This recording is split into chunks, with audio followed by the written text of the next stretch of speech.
تو رسالت کی محبت میں جوش میں آ کے حضرت عمر نے کہہ دیا کہ میں اپنی ذات کے علاوہ سب سے زیادہ آپ سے محبت کرتا ہوں یا رسول اللہ کے رسول نے کہا کہ عمر اپنے ایمان کو پھر ایک بار چکاسو، پھر ایک بار اپنے ایمان پہ غور کرو۔ حضرت عمر 2 منٹ مطلب چند سیکنڈ کے لیے رک گئے آنکھیں بند کر کے، اور چند سیکنڈ بعد آنکھیں کھولی اور کہا کہ یا رسول اللہ میں اپنی ذات سے بھی زیادہ تم سے محبت کرتا ہوں۔ تو اللہ کے رسول نے کہا کہ اب آپ کا ایمان مکمل ہو گیا۔ سوچو، حضرت عمر جیسی شخصیت کا ایمان بھی تب مکمل ہوتا ہے جب اپنی ذات سے زیادہ، یعنی جو میں نے پہلے حدیث کی کہ اپنے والدین اور اپنی اولاد، یہ 2 چیز انسان کو بہت زیادہ ان سے محبت ہوتی ہے، اور دنیا کے سارے انسانوں سے زیادہ اگر اللہ کے رسول سے محبت نہیں کرتے پھر وہ تم مومن نہیں ہو سکتے، یہ شرط ہے۔ تو اس سے ہم کو پتہ چلتا ہے کہ یہ جو شخصیت ہے کتنی یعنی محبت کے قابل ہے۔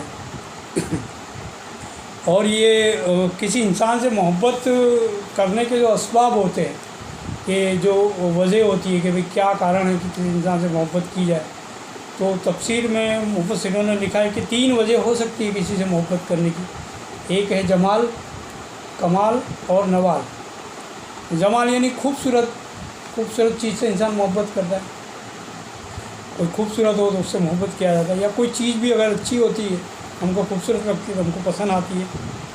یا کمال یعنی وہ شخص باصلاحیت ہو، اسکیل ہو، اس کے اندر کوئی زبردست ٹیلنٹ ہو تو اس کو بھی لوگ پسند کرتے ہیں۔ اور نوال کی بات ہے کہ اس کے اخلاق بہت اچھے ہو تب بھی لوگ ان کو پسند کرتے ہیں۔ یہ تینوں چیز بے وقت با کمال اللہ کے رسول صلی اللہ علیہ وسلم میں موجود تھی، تو ان سے محبت کرنا تو سیدھی بات بنتا ہے۔ تو دنیا میں سب سے زیادہ قابل محبت اور قابل تعظیم شخص کوئی ہے تو وہ اللہ کے رسول صلی اللہ علیہ وسلم ہے نا۔ میرا یہ ماننا ہے کہ آدم علیہ السلام سے لے کے تو قیامت تک جتنے بھی انسان پیدا ہوں گے اس کے اندر ہمارے نبی حضرت محمد صلی اللہ علیہ وسلم سب سے بہترین انسان ہے، اس میں تو کوئی شک نہیں ہے۔ اور اللہ تعالیٰ خود فرماتا ہے کہ نبی کی اطاعت میری اطاعت ہے، اور تم نے نبی کی اطاعت نہیں کی تو تم نے میری اطاعت بھی نہیں کی۔ یعنی نبی جو کچھ بھی بولتا ہے وہ اللہ کی طرف سے بولتا ہے، تو نبی کی اطاعت واجب ہے ہر انسان کے لیے۔ تو نبی کے ساتھ بات کرنے کا، ان سے ویوہار کرنے کا، ہر چیز کا ایک پروٹوکول بتایا گیا ہے، اور وہ اللہ کے رسول نے نہیں بتایا، اللہ نے بتایا۔ اور اگر آپ قرآن کا اور سیرت کا اگر تھوڑا سا مطالعہ اس طرح کرو گے اس اینگل سے کہ جب اللہ کے رسول صلی اللہ علیہ وسلم غمگین ہوئے فوراً آیت نازل ہوئی اور اللہ کے رسول کی دل سوزی کی گئی، بہت ساری چیزیں، کبھی تو کوثر عطا کیا، کبھی یہ خوشخبری دی کہ تم بہت جلدی غالب ہونے والے ہو، اس طرح کی ہمیشہ سے یہ ہے۔ اس سے پتہ چلتا ہے کہ اللہ کتنی محبت کرتا ہے نا۔ اللہ کہتا ہے کہ میرے فرشتے ان پر درود بھیجتے، تم بھی درود بھیجا کرو، اللہم صلی اللہ علیہ وسلم۔ تو یہ پرسنالٹی ہے، لیکن ہماری یہ کوتاہی ہے کہ ہم اس پرسنالٹی کا تعارف اس طرح نہیں کرا سکے دنیا کے لوگوں کو جس طرح ہم کو کرانا چاہیے تھا۔ چند معجزات لوگوں کو بتا دیے ہم نے، تو وہ سمجھے کہ یہ تو اسی طرح کے معجزے ہیں جیسے عیسیٰ علیہ السلام نے کیے اور نبیوں نے کیے، لیکن ان کی جو اصل جو حق تھا اللہ کے رسول صلی اللہ علیہ وسلم کی سیرت بیان کرنے کا، وہ مجھے ایسا لگتا ہے کہ ہم اس کا حق ادا نہیں کر سکتے۔ یعنی مذاق تو دور کی بات ہے، اللہ کے رسول صلی اللہ علیہ وسلم کے آگے کوئی بہانے بھی بتاتا نا تو اللہ ناراض ہو جاتا تھا۔ یہ جنگ تبوک کا واقعہ ہے کہ جب تبوک کا اعلان ہوا تو بہت سارے منافق تھے جنہوں نے یہ بہانے بتائے، بھئی یہ مسئلہ ہے، میں نہیں آ سکتا، یہ مسئلہ ہے، یہ مسئلہ۔ تو آیت نازل ہوئی سورہ توبہ کی 65 نمبر کی آیت ہے۔ کیا مذاق کرتے تم ہمارے رسول کے ساتھ؟ کیا سمجھتے؟ ہم کو نہیں معلوم کہ تم کون ہو، تم کیا سمجھتے ہو؟ منافقوں صاحب کہہ دیا گیا۔ تو یہ اللہ کے رسول صلی اللہ کتنی محبت کرتا ہے اللہ کے رسول صلی اللہ علیہ وسلم سے، بالکل برداشت نہیں کرتا تھا. تو جب اللہ کے رسول کی امتی کیسے برداشت کریں گے جب ان کے ساتھ یہ ویوہار کیا جائے گا.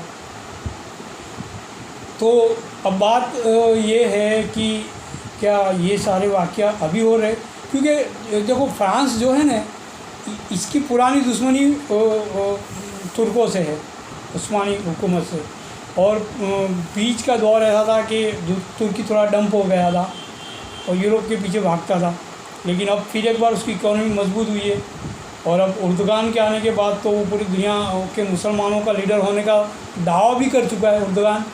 تو اب یہ فرانسیسی لوگوں کے آنکھوں میں بہت کھٹکتا ہے، اور یہ چاہتے کہ کسی طرح سے دنیا کے جو اور مسیحی یا کرسچن ملک ہے یہ اس کے خلاف ایکشن لے رہے، ترک کے خلاف ہے نا. جو حملہ کیا اس کے بارے میں تو یہ رپورٹ آتا ہے کہ وہ لڑکا پاکستانی تھا، لیکن میکرون نے یہ نہیں کہا کہ پاکستان کے بارے میں کچھ نہیں کہا، اس نے کہا کہ یہ اسلامی ٹیررزم، اور اسلام کا دم ابھی تو ترکی بھرتا ہے. یہ کیونکہ جرمنی ابھی فرانس کے خلاف ہے اور ترکی کے فیور میں، اور اٹالی بھی اس کے فیور میں ہے. یہ چاہتا ہے یہ، اور امریکہ بھی شانت ہے گا، وہ اس میں پڑھنا نہیں چاہتا. تو فرانس یہ اکساتا ہے، یعنی مسلمانوں کو پرووک کر رہا ہے کہ وہ کوئی ایسی ایکٹیویٹی کرے کہ ان کے بارے میں باتیں پھیلائی جائے، جیسا کہ 9/11 کے وقت امریکہ نے کیا عراق اور افغانستان کے ساتھ، اور خاص کر کے افغانستان اور عراق کے ساتھ جو انہوں نے کیا کیمیکل ویپنس کے نام پہ. تو یہ اس طرح چاہتا ہے فرانس کے دنیا کے سارے دیش جمع ہو، ترکی کے خلاف کوئی ایکشن لیا جائے. بہت سارے دیش چاہتے ہیں کہ ترکی کے خلاف ایکشن لیا، ابھی وہ پوزیشن نہیں ہے کہ لوگ کچھ کر سکیں. پتہ نہیں ترکی کے پاس کتنی طاقت ہے، وہ کس حساب سے اتنا بولتا ہے، اللہ بہتر جانتا ہے. لیکن یہ واقعہ جو ہے، اس طرح کے واقعات تاریخ میں ہم دیکھیں گے سیرت کے اندر، تو وہاں پر بھی اس طرح کے واقعات ہوتے تھے. اور وجہ وہی ہے کہ دین کے یہ جو وعلیکم السلام دین کی یہ جو دین ہے، دین اسلام، اس کے مقابلے میں تو ان کے پاس کچھ بھی نہیں ہے، ایسا کوئی دین نہیں ہے یا کچھ بھی نہیں ہے. تو اب ایک ہی بات ہے کہ اس کے قائد پہ حملہ کرو، اس کی شخصیت کو وہ کرنے کی کوشش کرو. تو ایسا پہلے بھی ہوا ہے. ہم اگر اللہ کے رسول صلی اللہ علیہ وسلم کی مکی دور کو دیکھیں تو کیا کیا الزام نہیں لگے ہیں، مجنو کہا ہے، جادوگر کہا، اور بہت سارے الزام لگائے. حالانکہ اس کے پہلے وہ صادق اور امین مان چکے تھے. اس کے بعد جب اللہ کے رسول نے یہ دعوت پیش کی تو پھر ان کو الگ الگ ان کے کیریکٹر کو کرنے کی کوشش کی گئی. مدینے میں بھی یہ ہوا. اللہ کے رسول صلی اللہ علیہ وسلم جب ہجرت کر کے مدینہ آئے تو دو طرح کی لوگوں سے ان کا پالا پڑا. ایک تو وہ تھے جو یہودی تھے کہ جو آلریڈی اپنے آپ کو دین کا ٹھیکیدار مانتے تھے، اور یہ مانتے تھے کہ ہم نبیوں کی انبیاءوں کی امت میں سے ہیں. تو ایک تو وہ تھے جو جن کے اندر سپیریٹی کمپلیکس تھا، اور ایک تھے وہ منافق تھے برابر. تو ان لوگوں نے بھی وہی کرا جو مکہ کے لوگوں نے کیا، جو آج فرانس کے لوگ اور نیدرلینڈ کے لوگ کر رہے ہیں. انہوں نے بھی اللہ کے رسول صلی اللہ علیہ وسلم کی ذاتی زندگی میں حربے کی. تو اس کا جو قانون ہے اس کو بھی ہم کو سمجھنے کی ضرورت ہے. چند واقعات سیرت میں ملتے ہیں، میں آپ کے سامنے رکھوں گا. ویسے تو اگر ہم تھوڑا ڈیپ میں مطالعہ کریں تو سیرت میں لگ بھگ 1.5 ڈزن جیسے واقعات ہیں، یعنی 17 سے 18 واقعات ہیں. لیکن 8 واقعات ایسے ہیں گے جو بہت زیادہ فیمس ہو گئے تھے، جنہوں نے یہ ناموس رسالت کے تعلق سے کیا تھا. ایک یہودی عورت تھی جو اللہ کے رسول صلی اللہ علیہ وسلم کو بہت زیادہ ان کے بارے میں نازیبہ کلمات بولتی تھی. تو چند نوجوان صحابی نے آ کے ان کو رپورٹ کیا اللہ کے رسول صلی اللہ علیہ وسلم کو. ان سے گفتگو ہوئی، اللہ کے رسول صلی اللہ علیہ وسلم سے گفتگو ہوئی ان کی. تو ان کو ایسا لگا صحابیوں کو کہ اس کا قتل کر دینا چاہیے. ان کو ایسا لگا اللہ کے رسول صلی اللہ علیہ وسلم کی بات سے. تو انہوں نے جا کے اس کا قتل کر دیا، عورت کو مار دیا. تو یہودیوں نے ایک ایشو بنا دیا، ہنگامہ کیا. اللہ کے رسول صلی اللہ علیہ وسلم کے پاس اللہ کے رسول صلی اللہ علیہ وسلم نے کیا کوئی دیت نہیں دیا جائے گا، کسی کو کوئی سزا نہیں ہوگی کوئی دیت نہیں جائے گا، یہ واجب القتل تھی یہ عورت، اس کے لیے کوئی دیت نہیں ملے گا۔ ایسا ہی ایک واقعہ ہے، ایک نابینا صحابی تھے، اور نابینا صحابی تھے، ان کی بیوی یہودی تھی، حالانکہ وہ ان کو بہت اچھی طرح رکھتی تھی، ان کا خیال رکھتی تھی، ان کے 2 بیٹے بھی تھے، تو ان کی جو پرسنل لائف تھی، جو ذاتی زندگی تھی، اس میں تو کوئی پرابلم نہیں تھا، لیکن یہ عورت جو تھی یہ اللہ کے رسول صلی اللہ علیہ وسلم کے بارے میں بہت غلط سلط بیان کرتی تھی، غلط سلط باتیں کرتی تھی۔ نابینا صحابی نے بہت بار سمجھایا اس کو ایسا نہ کہو، لیکن وہ نہیں مانی۔ ایک رات جب وہ سو گئی تھی تو کہاڑی لے کے صحابی نے، جو نابینا صحابی تھے، اس کو پیٹ میں رکھ کے زور سے زور لگا کے اس کے پیٹ میں اس کو چاڑ دیا۔ یہ مرڈر کی، صبح میں اس کی مرڈر کی خبر پھیل گئی، کیونکہ مدینہ کی بستی اس زمانے میں بہت چھوٹی تھی، ہوا پھیل گئی پوری۔ صبح کی نماز کے بعد اللہ کے رسول صلی اللہ علیہ وسلم کی مجلس ہوتی تھی، تو اللہ کے جب یہودی آئے مسجد نبوی میں، اللہ کے رسول صلی اللہ علیہ وسلم سے بات ہوئی تو اللہ کے رسول صلی اللہ علیہ وسلم نے کھڑے ہو کے اعلان کیا کہ جس کسی نے یہ کارنامہ کیا ہے وہ اپنے آپ کو پیش کر دے۔ نابینا صحابی کھڑے ہوئے اور انہوں نے کہا کہ یہ مرڈر مطلب میں نے کیا ہے۔ تو آپ نے اس کی وضاحت پوچھی کہ کیا وجہ تھی، تو آپ نے بتایا کہ وہ ایسا کہتی تھی۔ تو اللہ کے رسول صلی اللہ علیہ وسلم نے یہودی کو کہہ دیا کہ جاؤ، یہ واجب القتل تھی، اس کی کوئی دیت نہیں ملے گی تمہاری۔ تو یہ 2 واقعے ہیں جو عورتوں کے تعلق سے تھے۔ مردوں میں بھی ایسا بہت تھا۔ ایک نام بہت فیمس ہے، کعب بن اشرف، یہ سیرت میں یعنی لگ بھگ سیرت کی ہر کتاب میں اس کا واقعہ ہوتا ہی ہے۔ کعب بن اشرف شاعر بھی تھا اور بہت مالدار شخص تھا مدینہ کا، اور یہودیوں کے لیڈروں میں سے ایک لیڈر تھا، اپنے آپ کو بہت زیادہ ہوشیار